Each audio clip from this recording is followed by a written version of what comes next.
Kenapa anak yang terlalu banyak menonton TV ataupun menggunakan skrin di gadget berisiko mengalami masalah tidur? Kadang-kadang kita rasa benda tu biasalah tu, nanti dia tidur lah tu. Selalunya anak-anak yang selalu terdedah ni akan mengalami masalah tidur, masalah mata, ada yang akan menjadi rabun, juling, okey.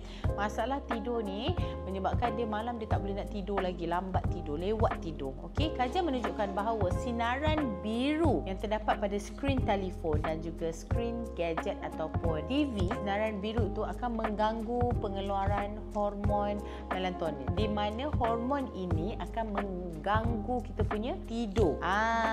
Hormon ni dia untuk bantu kita punya atur kita punya tidur.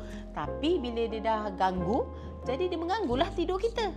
Ini akan menyebabkan anak jadi lebih sukar untuk tidur dan ada gangguan tidur. Maknanya malam-malam dia terkebil-kebil, belum lagi tidur lambat. Jadi disarankan sekiranya stop penggunaan gadget, skrin apa saja adalah 1 jam sebelum tidur.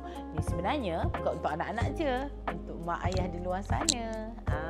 Sebelum tidur kita nak otak kita lebih relax, lebih tenang supaya kita tidak terdedah kepada sinaran biru lagi yang mengganggu tidur kita. Kita nak lebih relax dan lebih tenang supaya kita boleh tidur dengan selesa.